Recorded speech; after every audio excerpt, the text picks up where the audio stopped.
Hello everyone, welcome to Stupider for Fantasy Football. I'm Adam, this is Jabber, and JJ McGillicuddy. Hey! Don't ask, he lost a bet or something. Don't you know? Actually, he'll be doing a one-man show. My name is Logan or Wolverine in Pasadena this week. Everybody's losing bets. Everybody's losing bets. I know. I know, I Colin feels lost it's a more bet. Sabretooth than Wolverine. Yeah, tune in next week, by the way, because when Claire gets back, I have to wear a San Francisco 49ers jersey because 2 weeks ago, her team obliterated my team in fantasy football. A Niners jersey that is tiny. Yeah, I have to wear a jersey. Claire size one, so it's It going to would be. make his mutton chops look stylish in comparison. Yeah, seriously. Right? I might grow out some mutton chops just to try and help out I think with it'll the just look. fit your head. I don't think it'll fit on the rest of your body. It's true. Yeah. It's true. It'll be like one arm, and I'll be doing the show like this. We you might know, have JJ so. wear it too, just for the novelty. Yeah. So that would be actually what? JJ wants I don't to even wear know. it. Let's be honest. I do. All right. Well, let's get right into the show this week. Remember, real quick, do us a favor. Like us on Facebook. Also, check out ustream.com/streamingarage. Streamin', no G, garage, 2 G's, but you should know that. For the rest of our shows. We'll talk more about that later in the show. Let's get into our first segment where we talk about what went horrifically wrong for us in our teams this week. It's time for Who Screwed Me.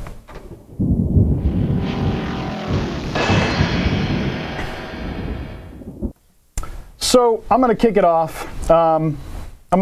This is just to make JJ and Jabber happy. Who screwed me? Aaron Hernandez. Oh! I know. Oh, the time is coming. pain. Apocalypse. I've had The pain. I can feel a sharp He's pain in my been kidney. like the fantasy football hottie of my whole year. I've been loving him all year. He didn't get anything last week. But that said, here's why he's still great. The Pittsburgh D decided to take Aaron Hernandez. Out of everybody on that team, they said, that's the guy we're going to stop. That tells you something about how good he is. Right. Just saying. Right. I'm not worried about him going forward, but here's why he screwed me. I had a huge week last week. I had Michael Vick. I had Calvin Johnson. I had Des Bryant. I had Percy Harvin. My whole team was incredible.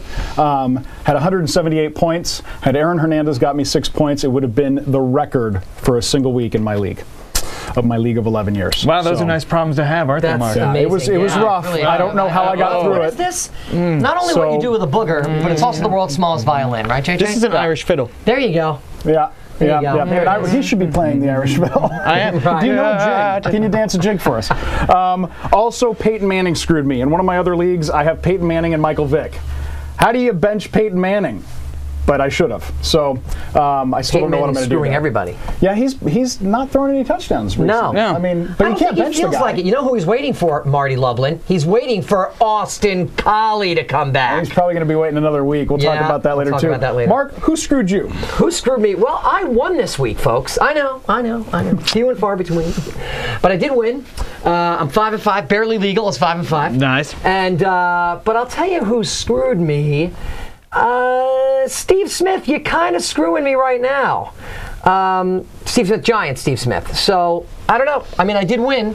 I won basically because of the Garrard Hail Mary. And That's ridiculous. And what else? Who else had a last-second thingy going on? Santonio Holmes. Yeah. Those two kind of won my game for me. Exciting week for you. I did, and I hung on Monday night because my friend had would the Patriots play? Monday night? My friend had the Eagles defense. Eagles defense, okay. And so they had a pick six, and I was at work, and I'm like, I'll hop on the corner, checking my scores. But I did win, but I'm smelling a screwage coming on shortly. As you'll see here, all of my players, JJ, have little red there's a symbols little next red to them. injury mark next to every Hospital single marks, one. which is why we That's which is why we talked to doctors. Yeah. But we'll get to that later as well. If I show you Okay. my team, it has a similar line. Same thing. I had no bench points next week. So my bench, you screwed me because I didn't have any bench points. Okay, everybody screwed Mark. JJ, who screwed you? Surprisingly, in a weird twist of fate, I won this week as well. What? And you know who did not screw me? Miles Austin. Really? Miles Austin Why did didn't he not screw screw you? me. Because I traded him 2 weeks ago to end our abusive relationship. However, I did trade him for both Steve Smith and there he is, having a good time. Yeah. There he There is, he JJ Kardashian, fully clad. Enjoying. By the way, that's a picture of his best catch of the year. Oh. She was wearing Hey. All right. But I traded him for Steve Smith and Jonathan Stewart. So However, luckily, he's just terrible. However, someone dropped Mario Manningham the day before Steve Smith got injured, and I managed to pick him up off the waiver wire. Super Mario. And he outscored Miles Austin this week. Yeah, he did. So my team was Matt Ryan. Not in bed. Fantastic. Now you know you have troubles with your fantasy team when you say things like, he outscored Miles Austin, and you're excited.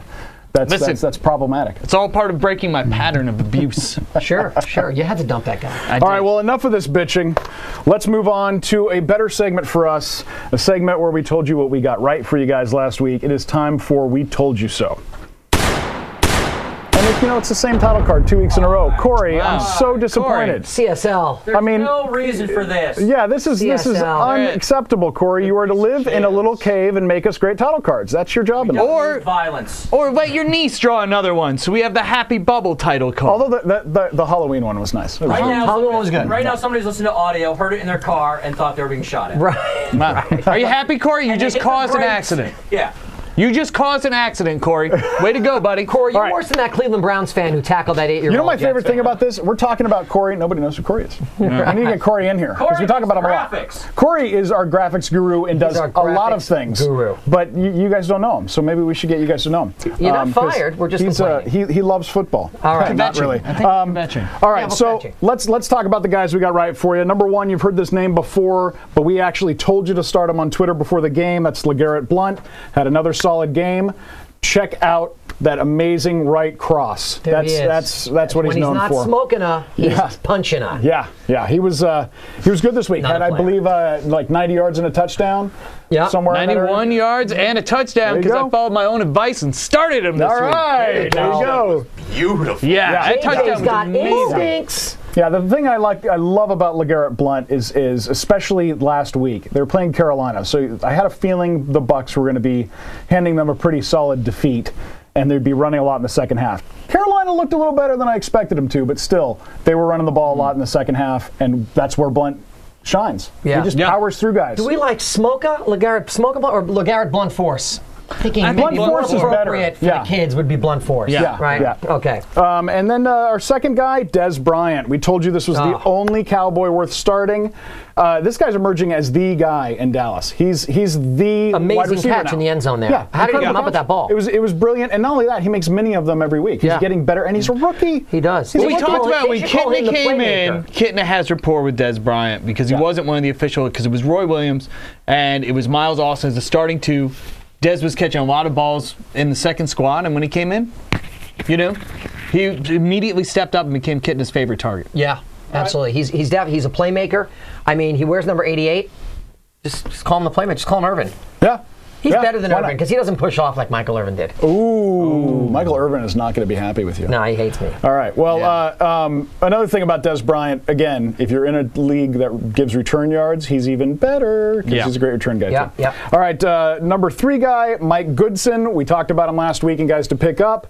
Didn't have a great game, but had a solid game at about 13 points for a fill-in. That's not bad. He actually did a little better than I expected him to do. He looked pretty solid, and now that we know that D'Angelo Williams is going to be out for the year, he's going to be great going forward with a good matchup. Number 4, JJ, why don't you talk about him? Because he's your new player. Mario Manningham. Once again, I followed my own advice. And Mario Manningham, it was a trio. It was always kind of a trio. You had Steve Smith, you had Hakeem Nicks, you had Mario Manningham. All three of them can catch the ball. And when one went out, it just meant that there was more balls for the other two. Mm-hmm. And Kevin Boss also starting to get a little more looks down towards the end zone as well. But Manningham is a solid number 2 receiver while Steve Smith is out. Yeah. Interestingly enough, I had Steve Smith going against both of them last week. Then Smith went out, suddenly gave my opponent a huge advantage. But Manningham, enough said. I mean, he's a solid player. He's clearly a great number 2 receiver behind Nicks. And he's one of those guys that, he's been playing well. He didn't need Smith to go down to play well. No. So he's like the best guy you could have waiting in the wings. He was a solid start before Smith got injured, and now he's a must start. Because he's the number 2 guy on an incredible passing team. Previously, it was like, who's going to Hakeem Nicks is going to get his looks. Is it going to be Smith or Manningham? Is it going to be Smith or Manningham? Now, that's all clear. It's Manningham. Got the last guy we're going to talk about who had, obviously the big story of Monday night, we'll go into this later, was Michael Vick's ridiculous performance. But hidden in all that was a great performance by Keelan Williams. An unbelievable performance. The guy had a great game. We talked about him a couple of weeks ago, told you with Portis hurting and with Terrain having some issues, he was a guy to look at, especially if you owned one of those guys. He was a great start this week. Don't know what's going to happen with him going forward. There's talk that Portis might come back this week, so although I can't imagine them. I can't imagine Portis really coming back as anything more than a third down back. Yeah. He looks like he's lost a step.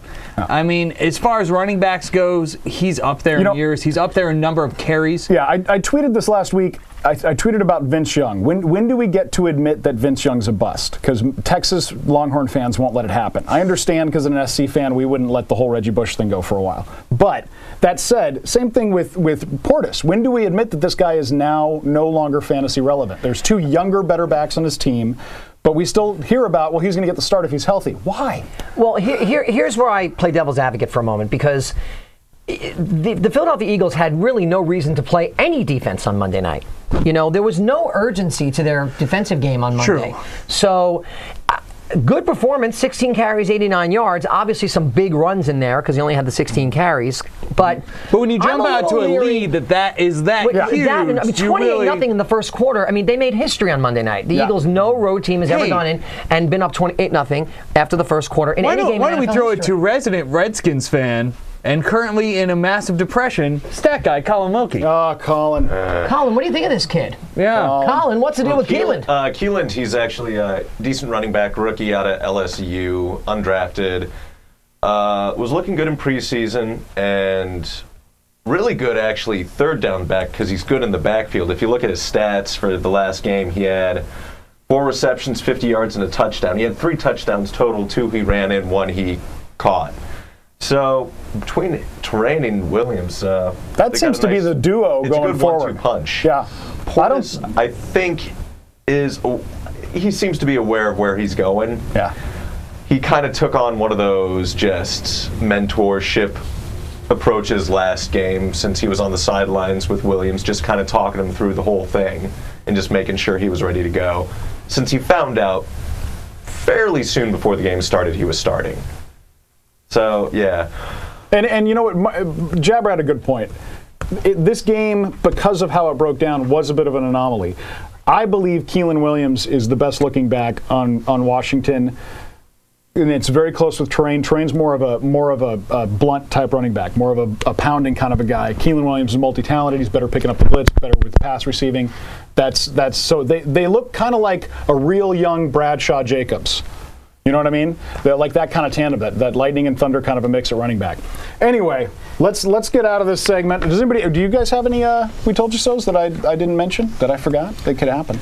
No, I made no interesting or exciting predictions for this week, which could have come to fruition. Usually I have 1 or 2, but this week I'm trying to this whole time I've been thinking. You were the first guy to get on the Mike Thomas bandwagon. And Absolutely. I'll say this, I won't, as a fantasy football player, his game this week, it was very exciting to watch, but you don't look at that and think he's going to be a monster going forward, because it really was.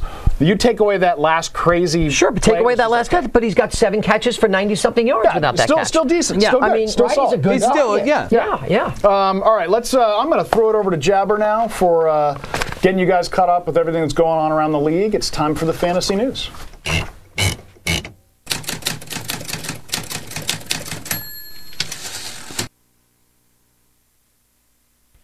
All right, fantasy news time, folks. Well, of course, the top story this week, and, for many reasons, Michael Vick, ladies and gentlemen. Michael Vick had probably the fantasy game of the year, possibly of the entire decade.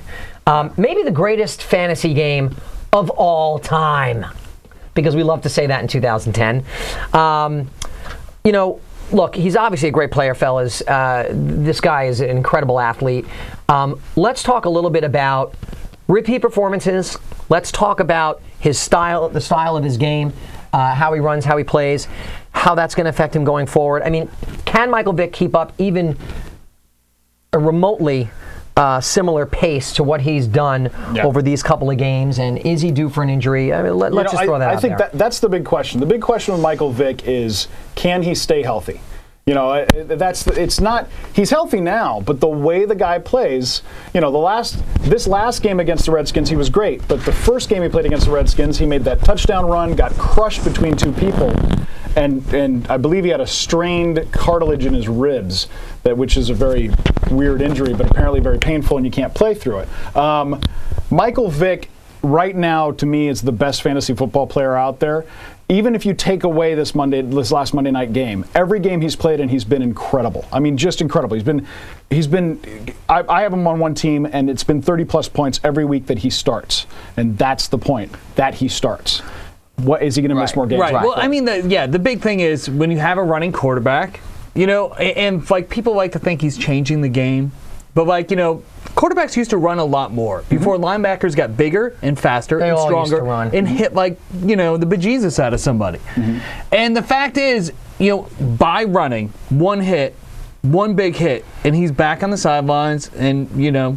And it's also his style of running. He's very haphazard. He's got this crazy kind of flow to him that leaves him hanging out there a lot. Yeah. He's not a guy who's going to go 10 yards down the field and slide to pick up the first down. No, he's electric, and that's what's exciting about him. It makes him a great performer and makes him like a fantasy stud. But it also, if you've got him, you may want to handcuff yourself. Well, that was going to be my point, JJ. You know, I've seen teams go through entire fantasy football seasons with Peyton Manning or Tom Brady, or, you know, before a few years ago, Brett Favre, and you didn't have any problem. You know, you got one guy for a bye week, and then you dropped him immediately because you knew Peyton Manning's not getting hurt, right? Yeah. With a Michael Vick, you definitely want to handcuff him with somebody who has got skill and can put up some numbers. And you look at the Philadelphia Eagles' schedule, and they still have 2 games against Dallas left.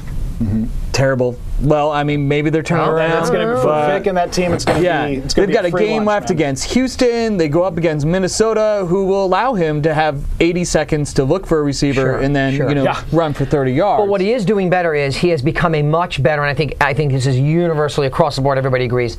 Michael Vick is a much better pocket passer than he's ever been in his entire career. Yeah. That is key because he doesn't have to run for 80 yards. If you watch him with Atlanta, but he doesn't have to. He would run, and the second he started running, he was running. But now, until he crosses that line of scrimmage, he's still looking downfield. And that's where he's getting a lot of these big plays from. And he was all wrist in Atlanta, and now he's really throwing with a more streamlined motion. He's using his whole arm, his whole body. That first pass to DeSean Jackson was just incredible. It was amazing. I love him because he's on 2 of my teams. I absolutely love him. You may even want to start him over Peyton Manning. I think he keeps going at this pace. He's MVP of the league this year. All right. And that's going to be interesting. Whoa. MVP of the league? MVP of the league? He's thrown, 153 pass attempts? Like, it's an exciting game, and it's fantastic. What I'm saying is, should he continue to play this way, and they get into the playoffs, you know, it looks like they're going to go that way. Should he continue to play that way? I think he'll be a candidate for MVP. But I think he's missed too many games to call him the MVP. And it's not like Philadelphia floundered without him, and they were. Well, they weren't that. No, they were 1-1 without him, and they weren't looking very good. I mean, clearly he's the reason that makes the team good. This is a great 3 o'clock discussion, Colin. This is not a fantasy discussion, Colin. Well, this is not really fantasy either, but Dread Pirate was wondering, Vick or Marino on a date, and why for you, Adam? Oh, of course it's Marino. Hi, Dread. How you doing? Buddy of mine. Of course it's Marino, because Marino, in my opinion, is the greatest pure passer the game will ever see. You know who's not playing fantasy right now? Dan Marino. Exactly. His jersey's right there. Yeah, but if Dan Marino wanted to murder you on a date, he'd be wearing great gloves, and he would get away with it. It's true. He protects the hands that protects him. Let's go back to the fantasy relevant. Next story. JJ really wants to get to this next story because, let's face it, it's always fun talking about the shitty-ass Vikings. So let's do it again.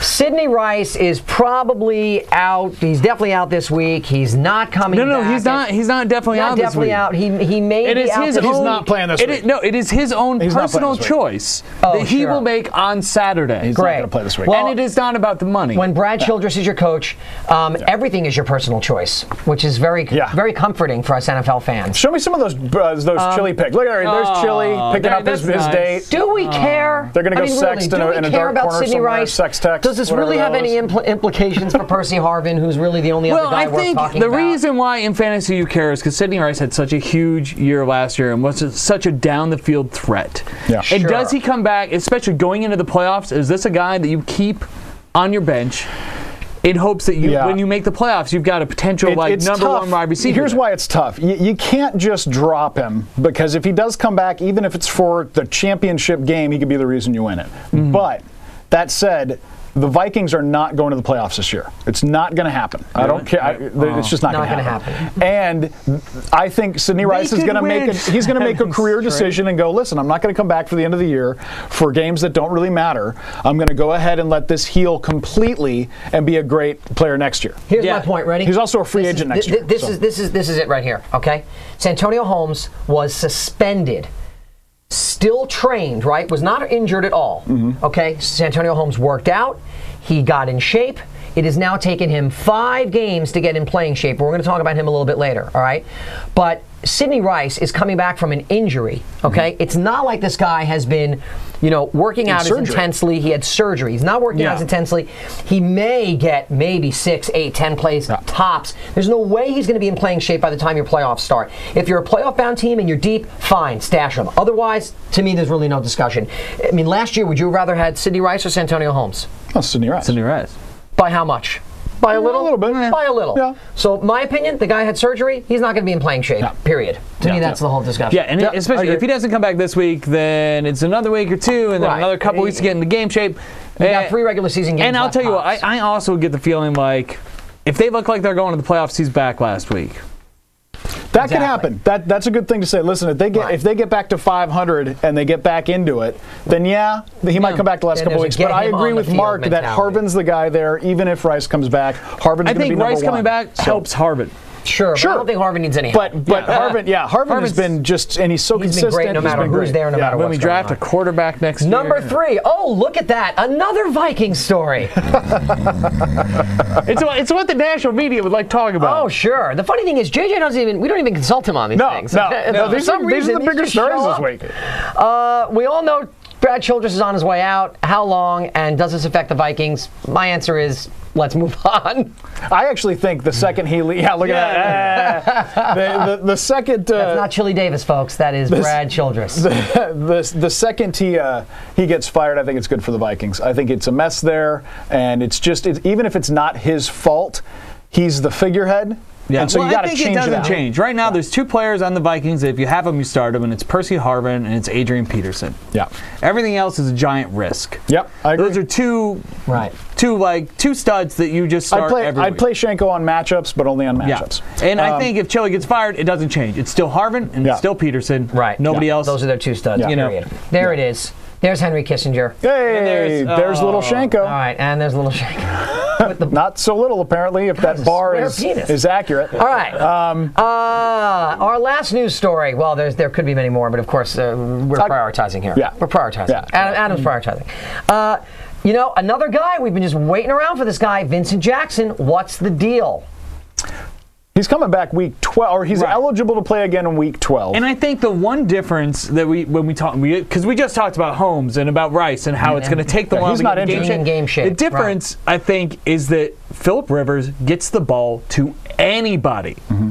If you and I threw a helmet on and some pads, we would get a catch. Yeah.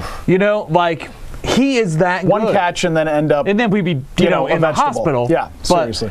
But he could get us the ball. Yeah. Phillip Rivers is that good. And Vincent Jackson is outside of Antonio Gates, the most talented receiver on that team by leaps and bounds. I mean, Malcolm Floyd's look good. Vincent Jackson is much better than Malcolm Floyd. He's much better than any of these other guys. Even him playing at 40 or 50% makes him the number 1. Vincent Jackson comes back week 12, in my opinion, and it picks up right where he left off. He's been working out all year. He hasn't been injured. He's fine. Phillip Rivers and him have a rapport over years of playing together.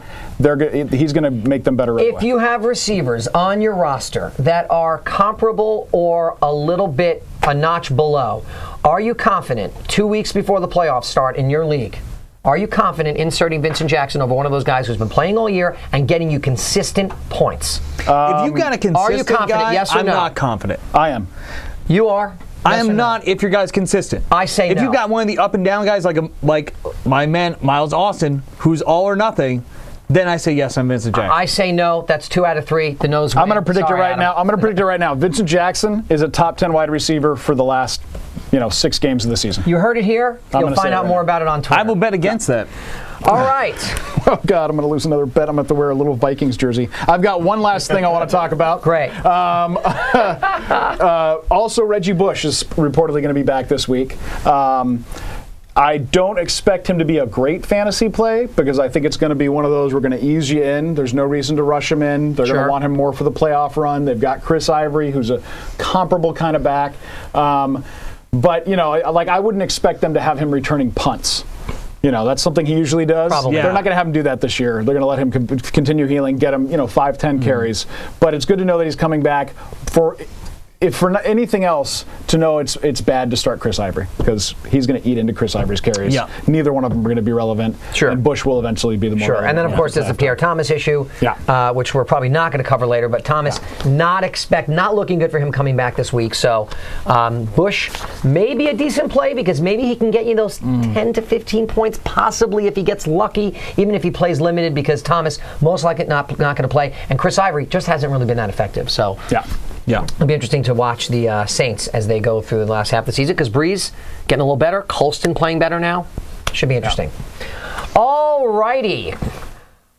Well, ladies and gentlemen, if you're like me, sometimes you rely on your own players to win games for you. And sometimes, if you're a real sadist, you prey on the idea that somebody else's guys will get hurt.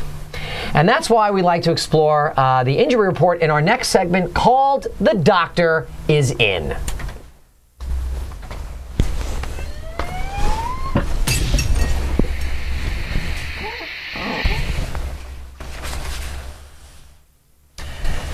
Now, last couple of weeks, the doctor has been out, but we've got a new doctor in town, Dr. Zach Lutsky. Dr. Zach, how are you? I'm great. Thanks for having me. Great to have you, Dr. Zach. Dr. Zach is board certified in emergency medicine. He has consulted on medical shows such as Jerry Bruckheimer's Miami Medical and ER, where we first met. And Zach is here to give us the lowdown on a lot of these injuries. It has been a crazy injury year. If we were to go through every single NFL injury, we'd be here all day. This has been just a bizarre year, especially because of the league rules surrounding concussions. Teams have less say in how long they can keep a guy out or how short a time they can sit before they get him back on the field. You can't just put the guy in the game next. Right. And you also can't have your team doctor be the one that says he's okay. Exactly. So the league is taking He's fine. He's fine. Nice and stretch. And he's just sleeping. He's not knocked out. He's fine. And I think next week we're probably going to take a little bit of a longer look at some of these concussions and how that can affect players with Dr. Zach. But in the meantime, Dr. Zach, we've got some key players who have gone down this week, and we want to talk about them. First up, Steve Smith, wide receiver from the Giants. As you know, Smith, a key part of this offense. There he is. Smith has been having a really good year. He's a perfect complement to Hakeem Nicks, especially because, of course, last year he was anything but a compliment. He was the man. 106 catches last year, a very key part of this offense, as I said. The problem is, during practice 2 weeks ago, he strained a pectoral. Now we're hearing it's a torn pectoral muscle. Dr. Zach, what can you tell us about it? What's the prognosis, and how do you think it might affect him? We all know our pecs, our chest muscles, made up of the pec major, pec minor. It's an interesting injury, not a very common injury, most commonly seen actually in weightlifters trying to get that last push up, the extra 5-10 pounds, and they rip their pecs. Very common, but not very common in football players. Very important muscles. This is what lets you push and throw, bring your arms up and out.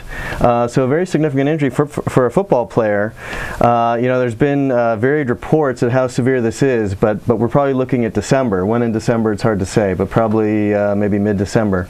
And that could really affect, a lot of teams, especially you Mario Manningham owners. Obviously, you Steve Smith owners. Mario Manningham. You knew Mario Manningham. Knew very happy. I think, you know what it is? The shave job right here, it really accentuates JJ's smile. It's nice. And he's smiling for once. That's nice. He's happy. The beard was covering it up. It wasn't the team. It was just the beard.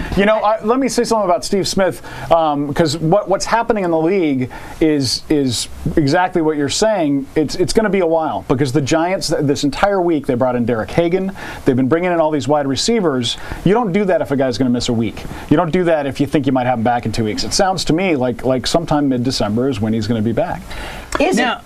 One more question. Yes. So is this, I mean, it affects also the ability to, reach up, to catch. It's not something you can just, take a cortisone shot, which is what seems to be the cure for every injury in the NFL? Cortisone shots help in things that are inflammatory, but if something's actually torn, it's not going to help. And in fact, the cortisone can actually damage the tendon. What about cortisone mixed with super glue where the tear is? The glue might work. The glue might be the catch. Thinking, it's Adam, let me ask you a question. You mentioned, you don't bring in receivers if it's only a week. Could this be some bizarre gamesmanship on the part of the Giants to make it seem like Smith might be out for longer, but not really? Or do you not really toy with somebody like Derek Hagan's emotions if you're going to just to play some silly game? You don't screw with the Hagman. You don't screw with the Hagan, right? I mean, Bill Belichick does weird shit like this all the time. Yeah, but that's Belichick. Right. Coughlin doesn't. Coughlin does nothing weird. He's like the most predictable. He's a great coach, but he's like the most predictable human being in human history. I mean, he's got two emotions, and they're the same emotion, by the way. Yeah, exactly. But what I would say is, if anything, this, as somebody who's seen a lot of these things over the years, this smells like in 2 weeks we're going to get he's on the IR.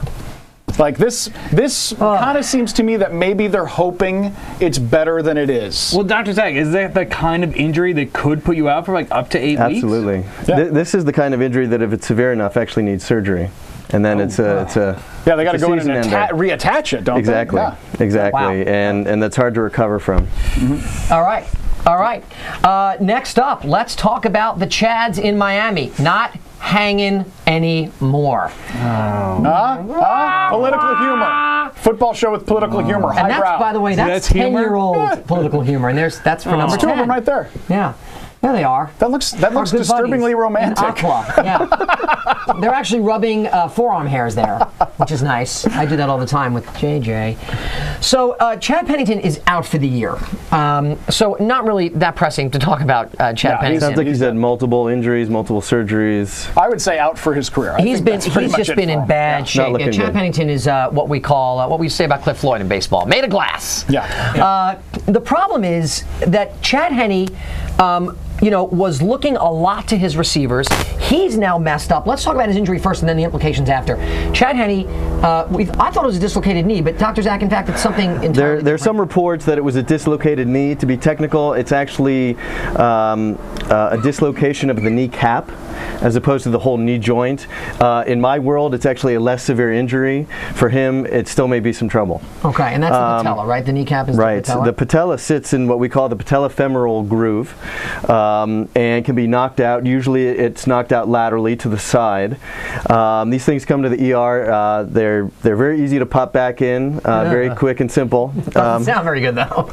One of the things that gets ER doctors excited, that's the easy part. The tough part is recovering. And the reason is because that patella is held in place by ligaments and tendons, and if you have enough force to shove it off to the side, even though the bone's back in place, all the ligaments and tendons around it may be ruptured to varying degree.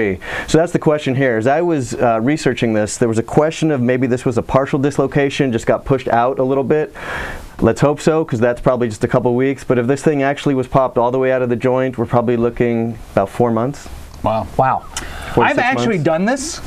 Oh, congratulations! Yes, you quarterback for the Dolphins. That's awesome. And I was on crutches, I believe, for 2 months with this injury, and I was young. I was 13, so I believe I heal fast at that age. You're probably in a knee immobilizer for a couple months, and then you start rehab. Yeah. Okay. Now, with all due respect for Mr. Chad Henne, because nobody really cares about Chad Henne, but they do care about the guys that he's throwing the ball to. His mother does. Of course she does. And Mrs. If it's Henne, because I know oftentimes it's not. Can I have my camera real quick, Rune? I got to say something. How often this year have we had to hear about whatever random crap is playing QB for the San Francisco 49ers? I talk about a Dolphins quarterback for 1 week. Wait a minute. It's very important that we discuss the receivers. They're on a winning streak right now. Yeah. Hey, look, we got to talk about Brandon Marshall. We got to talk about Devon Bess. Devon with an E at the end. We'll figure. Rude, That's one for him. Rude, can we That's confirm one. that was not a mispronunciation? Devon Best. We don't know that. There's no E at the end. It's and there's no Devon. T at the end of Bess. Yes, Devon Bess. Devon Bess. B-E-S-S. Anyway, moving on. But some key changes here, right? We've got is it Tyler Thigpen? Tyler Thigpen. Tyler Thigpen in a quarterback. Brandon Marshall, obviously, look, he's a guy that you talk about week after week, either that he's disappointing or that he's about to blow up. But how does this affect throws to Brandon Marshall, Devon Bess? I'd say the entire offense. Here's who this affects more than anybody else. Anthony Fasano is now a respectable tight end in fantasy football. And on my team. Yeah, Thigpen, if you watched him in Kansas City, you might have remembered a guy named Gonzalez there, Tony Gonzalez, when he was there. Thigpen is great with his tight ends. He's also, since he hasn't been playing with the first team all year, because he was their third-string quarterback, and they lost their 1-2 in one game. That means he's been working on the second team with a bunch of wide receivers that aren't going to be on the field with him. So he's going to be looking for his security blanket. That's his tight end, Anthony Fasano. We saw a little bit of it this week. He had 8 targets this week. Fasano caught 5 balls. And it was almost all Thigpen. And so I think Fasano's going to be great. I think it's going to hurt Marshall a little bit. I don't think it'll hurt Bess as much because Bess is more of, although they're starting to use Marshall on a lot more slants like Denver did. But I think Marshall will probably stay about the same. Bess might do a little bit better, but Fasano is going to be the story here. Great. Thank you. Okay, next, boy, things in Tennessee, it has just been back and forth and back and forth and back and forth. Yeah. So this week, let's just pick a quarterback out of the hat. Vince Young is going to start this week for the Tennessee Titans because Kerry Collins has an ankle injury. Dr. Zach, what have you found on Kerry Collins' injury, if anything, and what's very little about his specific injury. What I will tell you about ankle injuries in general, 85% of ankle injuries are sprains. So that's good. And 85% of those sprains are what we call a lateral inversion injury, where the foot kind of collapses on itself and you get an injury over here. So the good news is if it's a mild sprain, we're probably looking at a few days to maybe a week. But if it's a more major sprain, it can actually be 4 to 6 weeks to recover and to be full go. And the most severe ankle injuries, where you actually get instability in the joint, go to the operating room just like an ankle fracture would. Now, is there any chance of it being the ever popular high ankle sprain? That's always a possibility. What is the high? I know it's not this injury, but it's always the high. I think I have one, actually. It's right over, it's right here. Can you just check? It's an ankle injury you get when you're smoking pot. Nice, Doc. With the Garrett Blunt. So one thing I'd like to ask, Kerry Collins is 93 years old. So is it going to be harder for him to come back for this injury? I mean, I think he's pushing 40 or is in his 40s already. He played with Joe Paterno in his first season. Seriously. He actually stitched the first pigskin. I'm seriously his age. Can we stop? If Mark had this injury, how long would you expect him out for? Forever. You'd hope I'd be out forever. Absolutely. As we all get older, our body's ability to heal lessens. So, if this would take a young guy a few days, it may take him a couple of weeks. All right. Next up, a guy who has been a little disappointing this year, but I think a lot of people are still kind of waiting for him to come around. Owen Daniels, tight end, Houston. Still in Houston, right? He didn't get traded. Yes, he's in Houston. Owen Daniels, tight end for Houston. He's had a hamstring injury. We know that there's different levels of hamstring injuries and so on and so forth, but what do we know about Owen Daniels? I couldn't find too much about the specifics again.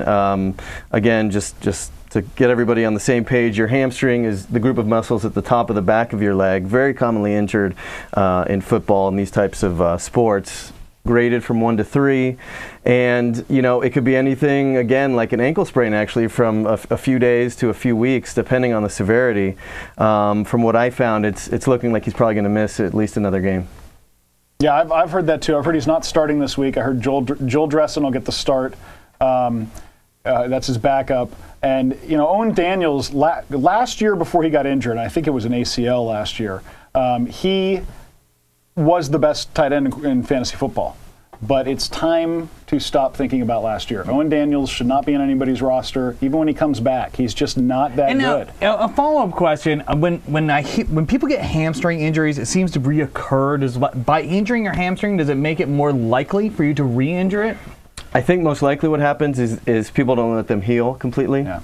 So you have a partially healed injury that doesn't hurt so much that you're okay to go play on it, but the ability to hurt it again, it's just so easy since it's not fully healed, and the threshold to injury is that much less. And I've seen a lot of these. One of the things that doesn't sound that bad, but really puts people out, is those deep bruises on a muscle like the hamstring. Yeah. It seems to take longer to heal than a surface bruise. And like you said, they'll go to play through it. They get one hit right on it, and it's like right back to where it was when it started. It tricks them into thinking it's a less severe injury, but actually can end up putting them out for a longer period of time.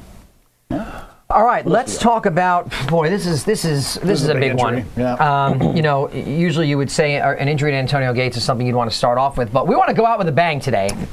And so we're going to talk about Antonio Gates. He has a torn plantar fascia on his right foot. He also has a sprained ankle and toe. Let's not talk about the sprained toe, because that kind of makes him look like a wimp. But let's talk about the bad one. What is plantar fasciitis? And talk to us. Yes, the plantar fascia is a ligament that wraps around your heel and extends the length of the foot. It's commonly talked about in what's called plantar fasciitis, where you can actually get some inflammation in that ligament, probably the most common cause of heel pain. See that all the time in the ER, and it involves sort of just tight ligament that needs to be stretched. The problem is that ligament can also get a tear, and this is what's happened here. And a tear like that, again, depending on the severity, but you're looking at probably 2-3 weeks. So they're saying for Monday night that he's 50-50. If you're betting on it, what do you think? Is he playing or not? I would bet no. Yeah, but he's been out for a couple of weeks already, right? And again, he just missed last. Well, he had a bye week, right? And he had a bye week. He missed. And he missed the game. It's one of those things that he may want to play through, because it's not something that you can't be functional. Like if he snapped his leg in half, he can't play. Right. This is something he probably can play with, but playing with it will probably actually keep him in pain longer. May want to take another week. Because I remember, to switch sports, sorry Adam, but Albert Pujols, I believe, played with this injury for 6 months.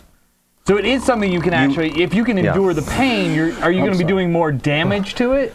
You're probably not letting it heal. So sort of the time to getting back to 100% is going to be extended by playing on it only partially healed. Let me ask you, Dr. Zach, one more question about this. Is this the kind of thing where if he does play through it, that he could sort of, because he's trying to sort of, get off the line, right? Can he sort of favor the ball of his foot more and still kind of be effective running, or do you know what I'm saying? Can he sort of get through it? He probably can, and he probably will try. The problem is when you start doing those kinds of things, guess what? You get injuries on your other leg. Because all of a sudden you're putting weight on parts of your foot and your leg and your ankle that aren't used to having the weight and the quick movements. And all of a sudden, you got new injuries. In fact, maybe all these injuries were. That's actually earlier in the season. He had an injury on one foot, and now the problems this toe and the ankle or the other foot. That's probably why they're injured, because they got So again, probably to wait an extra week or two and just come back 100%. And Randy McMichael filled in for him brilliantly last week. I think the Chargers. It makes sense for the Chargers to say take an extra week off. He missed a game already. He had a 94-game streak going, so he had this personal reason to keep pushing it. That's gone now. I really feel like he's not going to play. I mean, obviously I'll tweet it right before the game, but it's a Monday night game, so you probably need to know whether or not you're starting your second guy before that. Right, and you'll be drunk by then, so you don't really want to be tweeting if you don't have to. Right. Completely. Great. How about a couple of quick hits before we finish out here? Zach Miller, Hines Ward, Jacob Tamme appear good to go. Tamme, they were talking about some back spasms, but he's fine. Ward was back on the bike, ready to get back in the game last week. But they wouldn't let him. But they wouldn't let him. Thing, yeah. So it looks like he's going to be fine for this week. Todd Heap also will go, but I wouldn't recommend starting him. Todd Heap will go. As we mentioned, Pierre Thomas will not likely play this week. Nope. Also, Austin Collie is unlikely to play this week. It's not looking great for Collie, although I am hoping. Yep. And that's all I got. All right. JJ? Doctor? I'm good. Dr. Zach, thank you so much. Thank you very much. We will see you next week. All right, thanks, guys. Good time. All right. Well, we've gotten through all these guys who are out. We've gotten through all these guys who are injured. We've talked about the news. We've told you who's going to play, who's not going to play, and now we're going to tell you who to pick up to replace these guys that are missing on your team. It's time for On the Wire.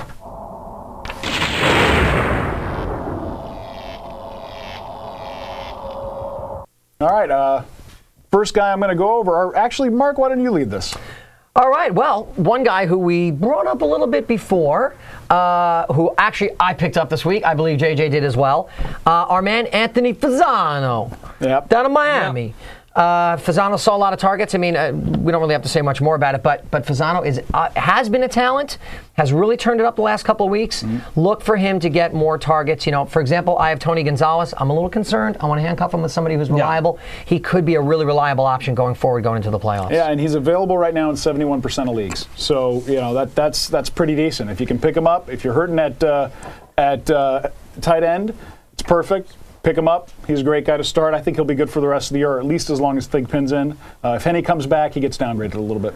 Speaking of Tyler Thigpen, he is available in 84% of leagues. You know, this is one of those things where there is. Wow. Yeah, wow. That's. That's an amazing picture of Tyler Thigpen. Okay. That's his hand down there, folks. That's his hand. Just so you know. Checking out the pelvis. Yeah. You know, I think this pretty much sums up everything for him. Yeah, well, he's looking at how to develop a good rapport with his tight end.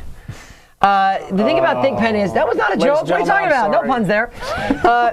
Thigpen is available in 84% of leagues. I think, you know, with him, it's the kind of thing where it really depends on, obviously, who's available, but, you know, how savvy your league is at picking up players. I mean, sometimes there are some really good options that just happen to sit out there for weeks on end, and all of a sudden it's like, what?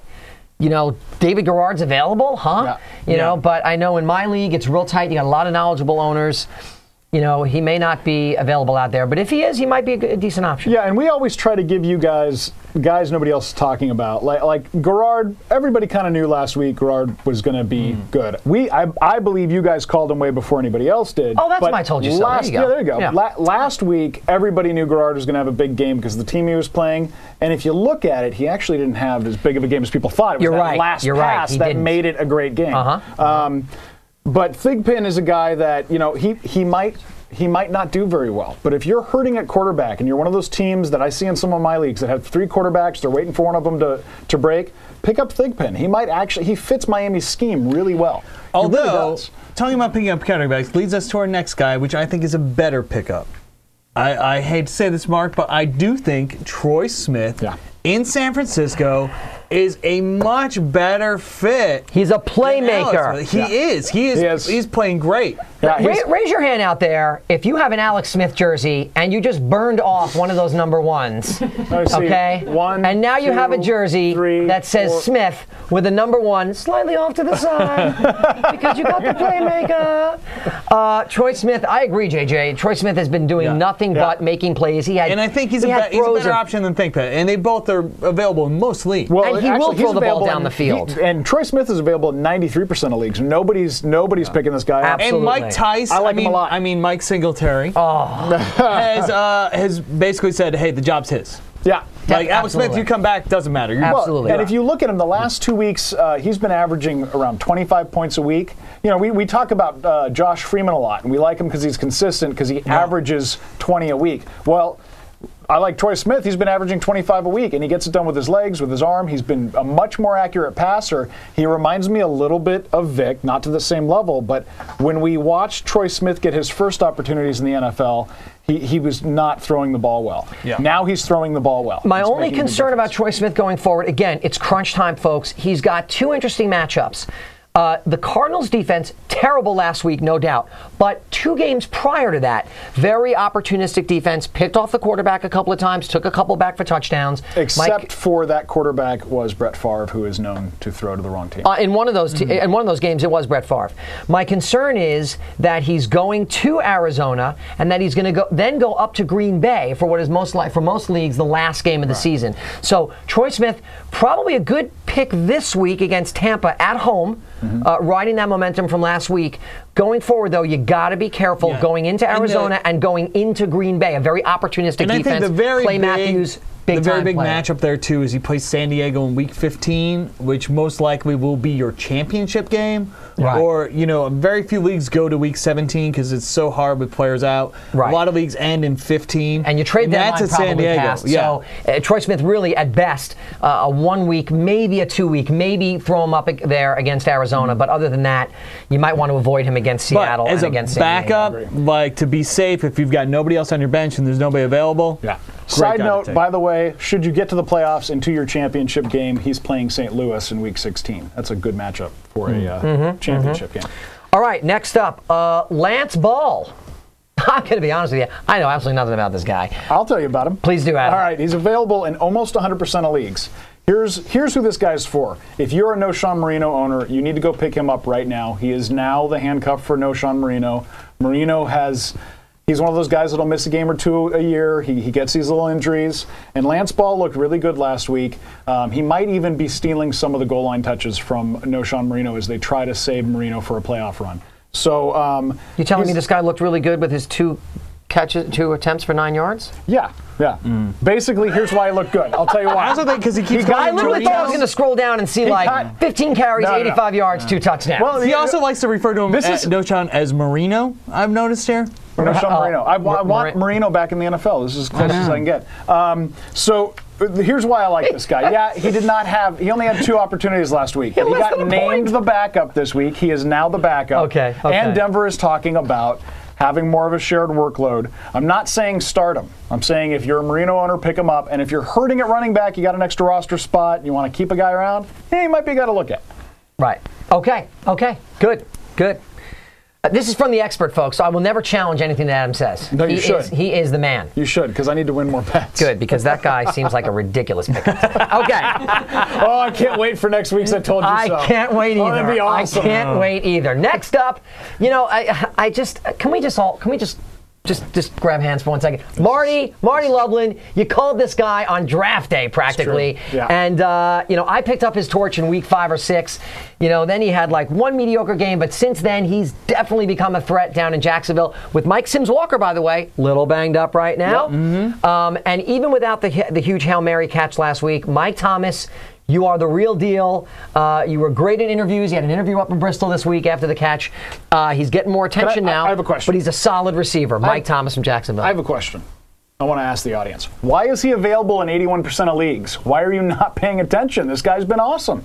He's a top 25 wide receiver right now. He's the number 1 guy on his team, and his team throws a lot. This guy should not be out there. I'll tell you why. I'll tell you why. If I can, my explanation for it, I think, is because what happened was Thomas was getting a lot of attention, and then all of a sudden, Mercedes Lewis had that huge game. And when Claire Coffey starts to plug somebody on this show, you know that millions of people are going to notice. And Mercedes Lewis had the big game, and Mike Sims Walker then had a big game along with Lewis. And I think suddenly it was like, Thomas is a one-hit wonder. Let's drop him again. I think a lot of people lost faith in him after a couple of weeks. But you're right, Adam. He has been very consistent. He is worth picking up. I'm sure there's a lot of guys on your rosters out there, people, who are not nearly as productive or have the potential to be really productive as a Mike Thomas. I got another wide receiver I'd like to talk about, if that's okay with you. Go for it. Jason Avant, number 3 wide receiver in Philly. What we're seeing with Vick over his last couple of starts is he's starting to do what great quarterbacks do, and that is find the open man. Every single one of his wide receivers had a great week last week. He got the ball to all of them. They all got a touchdown. I mean, now it was a sick week. It's not going to happen every week like that. But I don't think that Jason Avant is going to be a bad start going forward. He's never going to see double coverage. That's going to be DeSean Jackson. He's going to see all the double coverage. So he and Macklin are going to get single coverage. Vick is becoming an expert at getting the ball to the open guy. That's really good for Avant. I like him as a pickup. He's available in 85% of leagues. Yeah, I mean, my only concern about Avant is he's got 2 games against the Giants, who, I don't know, Colin, give us the lowdown on the Giants' pass defense, but I'm pretty sure they are rock solid overall on the year.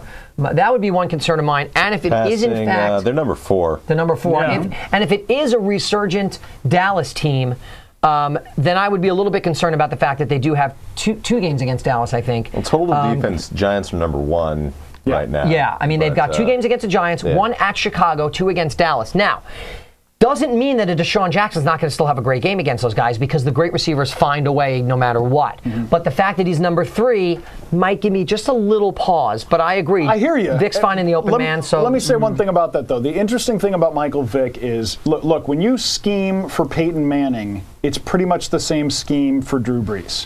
When your defensive scheme, they play similarly. Manning is, in my opinion, better than Brees, but not a whole lot. He's got a little bit more of an arm. But you have to be able to cover the whole field against those guys because they will get it to 8 different receivers. It's not about locking down a number 1 wide receiver and making him go to other options. They're when just you covering scheme the whole for field. Michael Vick, it is totally different. You got to have a guy that shadows Vick so that when he runs out of the pocket, it's 6 yards, not 60. You have to have that happening. So because of that, if you can double cover DeSean Jackson if you want to, but he's going to kill you with these other guys. I don't know if the Giants' vaunted pass defense is going to translate to good defensive games against Vick because he's such a different style of player. Agreed. Agreed. So. Agreed. Boy, this one is almost mind-boggling, right? I know. I can't believe. This is almost as mind-boggling. If I was watching this show as me from the beginning of this year, I'd call me an idiot for saying the number 1 pass defense in the NFL, if I'm not mistaken, Colin. No, I actually belongs to the Actually, Oakland, you are mistaken. number 2. You are The number 2. I was close though. San Diego's one, are they? No, it's New Orleans right now. Oh, damn, I'm wrong too. Well, but New Orleans sucks. San Diego's The 3. Oakland Raiders. And they're The number 2 Raiders. pass defense in the NFL. And they're a top 5 in most fantasy leagues, and they're available in 70% of leagues. They Again, are. People don't look at it and see the Oakland Raiders and think these are the guys that were supposed to suck. They don't suck. They're They don't good. suck. They're a and they good especially team. don't suck at defense. They're pretty good. They at have a good defense. shot at winning the AFC West. They're playing They're playing inspired ball right Pittsburgh now. right now. They're playing Pittsburgh, They and I'll get tell you Pittsburgh this week. I'll tell you why I think, and I could be completely off base here, but let me just try and put 2 and 2 together in the only way I know how. Ben Roethlisberger and the Pittsburgh offense, incredibly, besides the running of the passing game, incredibly improvisational. I think that could be serious trouble going on the road. No, it's at Pittsburgh. Okay, it's at Pittsburgh. I still think it could be serious trouble against an Oakland defense that's very opportunistic and very good against the pass. JJ, what do you think? And improving. Oakland, Right, and just Oakland getting seems better. to just be getting better and They better. just They're got really off a bye picking up week. speed. They're rested. This could be a repeat of history from last year when Pittsburgh also lost a key game. I forget to whom, but the next game was against the Raiders, who were supposed to be gimme, and then they ended up getting taken down. Right, and the Raiders are much better this year. Let me say one more thing about Oakland Raiders. If you make your fantasy playoffs, here's who they're playing in the playoffs. They get Indianapolis for the championship game. Indianapolis is not a great team as far as shutting down defenses. They will get a couple turnovers, those kinds of things. Indy's probably their best opponent. The other guys they get in Week 15, they get Denver. I think that could be a good start for them because it's in Oakland and it's probably going to be, one of those games that decides that division. Always a huge match. And then in their first week, they get Jacksonville. And I think Oakland will shut down Jacksonville's passing offense. Because the reason Garage has been good, or one of the reasons Garage has been good recently, is he's had wonderful matchups. Oakland's going to eat them alive. Yeah. So I like them as a playoff D. So, all right. Well, that about does it for On the Wire. Just a couple of closing words about trade deadlines. We're getting to the end of the season here, fellas. Mine what does that passed, mean for you, Adam? It means what you've got is what you've got. It also means it's a lot harder to find free agents. Yeah. People aren't taking chances. Obviously, there's no more bye weeks to cover, so you can't swoop in and pick up somebody's really good defense when they dropped it for a bye week. That's not happening anymore. You're pretty much stuck with the team you got. And you can see from what we're recommending, there's not great recommendations on our list this week because there's not a whole lot out there. I don't like recommending guys that are only available in 25% of leagues because I don't really think that's going to help anybody. That said, those guys and those owners probably aren't watching anyway. Yeah, exactly. Exactly. Let's face it, they're not watching. And that said, I would say, going forward for the rest of your season, this is the week to think about: am I really a fantasy contender? If you're in a keeper league, maybe it's time to trade a stud to get some young keepers for next year. If you're not in a keeper league, well, then enjoy the games for other reasons. I don't know what to tell you. If you're making a playoff run, this is pretty much the team you've got, unless your trade deadline hasn't passed. So I've got a team where I'm stuck with Manning and Vick. That sounds ridiculous to say. Let's just move on to Smash. But the truth is, I wanted to trade one of them, but I couldn't get a trade done in time. So one of them is going to be on my bench for the rest of the season. And it sucks because I know I'm going to start the wrong guy every week. It's just how that goes. So. All right. Well, let's do a quick few minutes in the chat room and wrap it up here. Yeah. A little time for a little smash, dash, or trash.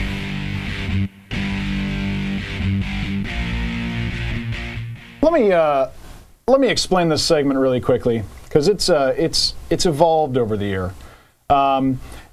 It used to be about one guy, and we'd tell you whether he's a smash hit, a guy you'd want to stash and put away on your bench, or a guy you just trash and get rid of. Now it's kind of become lineup questions. Hey, who do I start? All those questions are great. We will tell you who the smash is, who the trash is. So what do we got, Colin? I'm going to throw it up to you for some questions. All right, first one we got is for Fantasy Warrior. It's, should he start Schaub, Kitna, or Sanchez? Let's see who they're going up against. Here's the thing. Well, Schaub is still is a game time decision. He's not a 100% go yet. Right. Yeah, he's still recovering. So that who's down? Oh, you got to start Sanchez. Dallas? He's playing Houston. That's it. Oh, Sanchez. He's playing Houston. Smash. Sanchez. Yeah. Whoever's playing Houston is the best quarterback in the league. That's just the way it is. Kitna's playing Detroit. Yep. Doesn't matter. Sanchez. Detroit's defense is actually pretty good. They're not They got that a good bad. front seven. Yeah, and against a team like Dallas that's still in flux, Questionable they had a good game. O-line. Yeah. They're Kitna gonna may be eating some ground in his old home. I don't think you can start. Look, I would say going forward, besides a team like the Jets or maybe the Raiders or the Giants, I would start Schaub of those three, just strictly because I think he's just the best quarterback of the three. But this He's week going I up would, against the Jets, though. If he but goes. he is going up against the Jets this week, so I would say for that, It's Jets, go with the matchup Jets, Texans. and go with Sanchez. Yeah. What else we got, Colin? Dread Pirate wants to know, Dwayne Hey, no, that doesn't count because I knew what I was saying. That's not. That's a mispronunciation. Put it up, Roan. Yes. Dwayne Bowe. No, it's And that not. was a mispronunciation. Another one for Adam. All right, put one up for me. Adam's Dwayne Bowe, isn't he? Fred Jackson, or Mike Thomas. All right. Let me take this one. Hi, Dredd. How you doing? I know you. I'll tell you right now. You say that. I'm just going to do this to make him feel really, really happy. Dwayne Bowe is the most incredible wide receiver I've ever seen in my life. You can now record that and play it on our message boards in the league because he's been telling me how great he is. And Dwayne Bowe's good. Dwayne Bowe's been really good. He's playing Arizona. Yeah, he's playing Arizona. He's got a great matchup. So this week he's awesome. I'd start him over Mike Thomas, definitely. Dwayne Bowe has 8 touchdowns in the last 5 games. Yeah, it's you a little got sick. to play this guy. It's a little sick. He's on a tear, much like He and Calvin Johnson are right now equal, and he might be ahead of Calvin Johnson over the last 5 weeks as far as just getting a touchdown or two every week. Yep. It's insane. He's got 9 on the Start year. him. Really I love him. But watch those matchups going forward. If that team plays the Giants, it concerns me because the Giants will shut Bo down because the Giants are the kind of team that are good enough to take one guy out. They can decide what guy we're going to take out. Arizona, definitely. Yeah, you start Interesting enough, they're at Seattle, then they're home against Denver. Yeah. Then they're at San Diego for the playoffs and at St. Louis and then Tennessee. So Bo, overall, some nice matchups. Bo has a nice end of the season. He's a good guy going forward. What else we got, Colin? Okay, we got Mares 5, 4, 3, 2, 1. Floyd or Knox? I just don't like Johnny Knox. He's too inconsistent for me. But that's Floyd's the better player against him. Especially this week because he's not going to have Vincent Jackson there until next week. So I'd say Floyd. Watch the injury report though, because I know he's questionable. He'll probably play. If he's starting, Floyd. Yeah. If he's not, then you're stuck. Obviously, he's playing at Miami. I don't know. Knox is. I don't know what that. I don't think. Yeah, Knox is so boomer bust. I go with Malcolm Floyd. Yeah. What else we got, Colin? Funk Monkey wants to know Chris Cooley or Jason Witten. Wow. It's a tough one because both of them haven't really been. Yeah, they both have underperformed. Producing. Witten's had 3 touchdowns this year. Cooley's had 2. But I'm going to say Witten simply because the situation in Dallas with Kitna is he's going to need a security blanket. Des Bryant's been his go-to guy, but Jason Witten is an incredible target for a tight end. He's big, he's fast, he can run over guys. He's the kind of guy that when your offense is struggling, you'd send him for little 3-yard outs and get your groove back with him. And so I like him. They're a team on the rise, and Kitna's getting more comfortable every week. He's proven he can run this offense confidently, securely. He doesn't throw the ball away. I like Witten going forward. I would say Witten as well. Yeah, Witten. We like Witten. Let's smash. What else we got? We haven't actually smash done a Witten. Let's do a smash.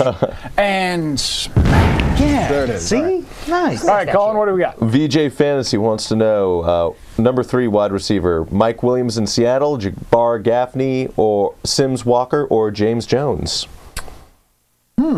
This week, I like Mike Williams. New Orleans has the number 1 pass defense, but I don't care. I like Mike Williams. Because I think New Orleans will be. I think New Orleans will get up on Seattle, and that means Seattle will be throwing the ball a lot. I say James Jones. Because that What was is the- tough, what was- but what was the I third think I option? like They're playing James Minnesota. Jones, too. It was Williams, Gaffney, Sims Walker, or James Jones. Sims Walker, I think he's the number 2. Yeah, I still like. I like Mike Williams. I think the safest bet. I got to go with you on this, JJ. I think James Jones is the safest bet. I think the Packers are a team that is finally come to terms with what they've got, who they are identity-wise. The running game is getting better. Brandon Jackson is more solid, regardless of how they use him. Overall, I think it's opening things up. Jennings let's is not better. forget, they can deliver the death blow to Bart Favre's career and the Minnesota Vikings this week if they beat them. Yeah. I think they're going to come out literally swinging. put that There's organization one in the thing ground. you got to Yeah. be careful with. There's one thing you got to be careful. There's a report today that said Donald Driver will not miss any time. If that's true and Driver's starting, James Jones is But not is Driver really 100%, or is he still? But even if slow? he's 50%, it's going to take so many opportunities away from James Jones that he's not going to be worth a start. I'm still going James Jones. That's fine. All right, smash James Jones. We'll talk about how I was right Sims next Walker week. might be a decent pick too. I don't know. Yeah, you can't change your mind like after No, you I do like the James Jones. smash. What else we got, Colin? All right. couple more here. Fantasy Warrior wants to know Chicago D or KCD. Chicago's going up tonight, by the way, so you need to make sure that goes in against Yeah. Miami. Miami in a KC, brand they're new- playing Arizona. And KC's playing Arizona. Yeah. And Chicago's on the road, KC's at home. Go with Kansas City. I'll tell you Chicago's why not it's a bad start if you've got him, I think, because Miami and the new quarterback. But KC, Arizona, I'd go KC. I think KC's going to be able to keep the ball long enough. They're gonna play a ball control game, and they're going to be able to keep the ball long enough that they're not even going to give. Well, and Cardinals. Arizona is an easy team to shut down. You put 8 in the box and you force them to throw and you pick them off. That's it. That's all you got to do against Arizona. And KC's certainly Yeah, good enough to Arizona's do just that. not going to have the ball enough, I think, to even make anything happen on Sunday. So Yeah. Let me. I want to add one more thing. I actually forgot this at the top of the show. This is for one of our Twitter followers, Jaguar Shark, on Twitter. He had a "Who screwed me?" and I kind of want to talk about this because you had something interesting to say about it. He said, "Tom Brady screwed me. Come on, who throws 350 yards, 3 TDs, and run rushing against the Steelers? Simply unreasonable." What do you say, Mark? I don't think it's unreasonable at all. I think if you were watching the game, they actually put up a stat that Belichick, his game plan against the Steelers, and they've beaten them, I believe, in 2 championship games. Tom Brady's owned the Steelers. Their game plan has been throw the ball against them. The play calling itself has been something like 85-15 or 80-20 It was ridiculously high in pass. Yeah, Well, it's I know like, last year they threw all the time, but I'm Well, not it's just talking because about last year. New I'm talking about England and historically. Belichick have realized the thing the Steelers do incredibly well is stop the run. So they don't even try. Right. They don't go like, well, we got to run. No, they're like, screw it. We're just. However, they did manage to break the max amount of yardage that the longest run on the Steelers this season. Yeah. They were able to do that. So, Right. Hey, It's true. Rune, you got that picture I gave you earlier? No. Okay, never mind. I'm sorry, Metal. I We'll think get that I picture think it's up also for a you. testament to how good Tom Brady is. Yeah. He, mechanically, he's just an incredible competitor. I mean, people want to anoint Peyton Manning as the greatest quarterback of all time and all this stuff. I just think Tom Brady is. I think overall his playoff record is better.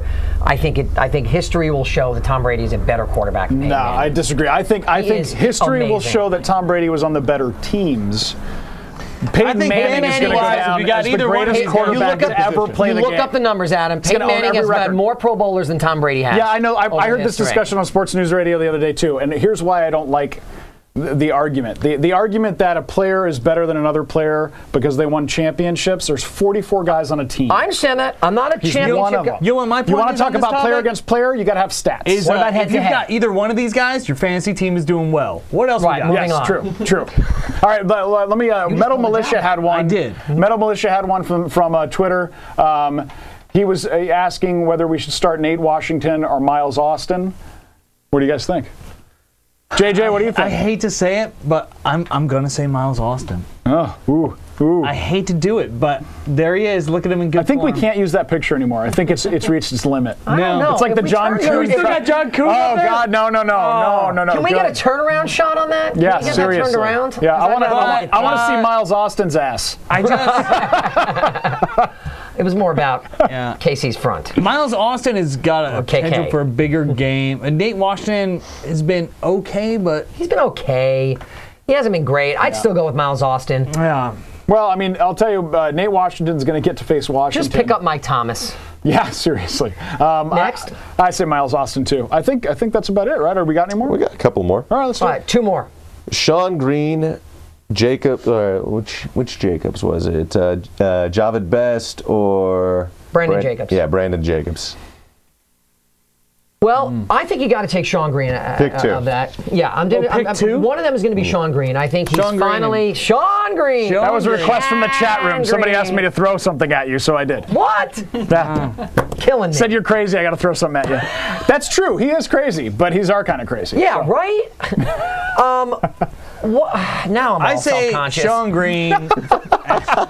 Sean Green, and I go with Javid Best. Yeah. I think Brandon Jacobson is way too much of a crapshoot. Yeah, and Jacobs is a boomer bust guy. There's going to be a game here or there where he gets 2 or maybe even 3 touchdowns, but you can't predict it. Yeah, So I mean, it's not to say that Best don't is bother. similar, but he's younger and just better. I And don't- he doesn't have a. I have Ahmad Best on Bradshaw in front of my him. team, and I picked him up beginning of the year. I actually got Best him in is the draft. going up against Dallas D. Yeah, I and mean, Jacobs Best might have a go- better game because of the matchup, but Best does not look good this year. He had that one huge game, and he's been, he got like 50, 60 yards combined last week. And no touchdowns. Unfortunately, that offense is all Calvin Johnson again this year. I mean, at this point. Earlier in the year, they were mixing it up a little better, and now it's all Calvin Johnson again. All right. Then last one we'll do is Adrian Peterson or Steven Jackson. Adrian Peterson. Adrian Peterson. I don't even care who they're playing. It's Adrian Peterson. Yeah. The only question ever with Adrian Peterson is Adrian Peterson or Chris Johnson, and then that's a tough question. But you can't. I mean, if my question is, if you've got both of those guys, who's the other guy that you're sure you're starting? Like, if you're asking about Adrian Peterson and Steven Jackson, who's the guy you're starting? Who's that guy who's like, this guy's solid? Yeah. I'm not sure. Adrian Peterson. Well, I'm definitely starting Hillis. No, start Jackson and Adrian Peterson. Peterson. Yeah. Yeah.